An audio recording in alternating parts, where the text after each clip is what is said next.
Hello, Dr. Robin here, and today I want to talk about protein shakes. Get a lot of questions from people asking about protein shakes, if they're good, if they should take them, and which ones they should take. So I wanted to cover that a little bit. First off, protein shakes, of course, it still is in the category of a processed food, so I do note that. If you have time, I always prefer food, but protein shakes are a great go-to if you are busy, if you are on the go, or if you are traveling. It's something you can grab as opposed to grabbing fast food and other processed foods that are out there. So protein shakes definitely have their place where they can help out. Now there's a lot of different protein shakes out there and there's a lot of options. The first off is the type of protein. So I'd say one of the most common ones that people get is whey protein. So I want to talk a little about that.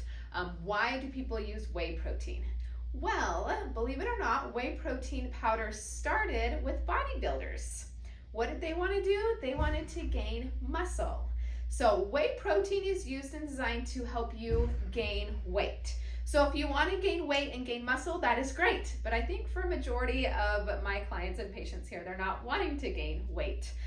There's research showing that whey spikes your insulin, and because of that, it will take sugar into the muscle and help your body with building muscle. But if you're not working out, if you're not active, then instead it will spike your insulin and it will convert it to fat and store it as fat in the body. So don't use whey unless you are very active working out and doing it before or after a workout, then it can work during those times. Otherwise, if we're looking for a meal replacement, the most popular ones are going to be your pea proteins. Now, of course, it's a protein powder. We want all of our branched chain amino acids. In order to get all of them, you can't do pea by itself. So most of the proteins you'll see will combine pea and some kind of rice so that you get all of the branched chain amino acids. That would be most popular. So as long as you don't have a food sensitivity or allergy to pea, then that's a great source for protein powders.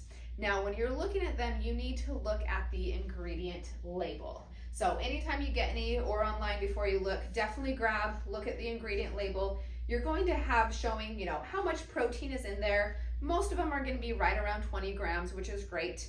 And then a lot of them do add and have like all of your amino acids. So the top one that we use here is Metagenics, which is actual nutritional management for sarcopenia or muscle wasting, but helps you maintain muscle mass.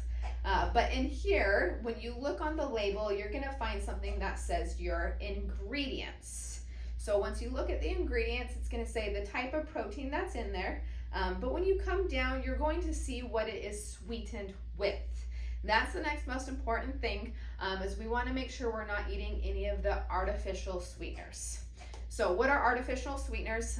There are some out there that don't affect blood sugar, but there's a lot of research that they can be carcinogenic, and they also make you crave later, so you're hungry later. Most common ones you'll find in protein powders out in the market is sucralose. You only need a tiny bit of it, so it's the lowest one down on there. Sucralose is funny. I did a little research on it, and long story short, some scientists were studying and they were creating a pesticide to use, and they were asked to test it, and they thought they were asked to taste it, so they tasted it and it was sweet. So instead of making it a pesticide, they turned it in and turned it into the food industry to make food sweeter. So sucralose is one that I like to avoid.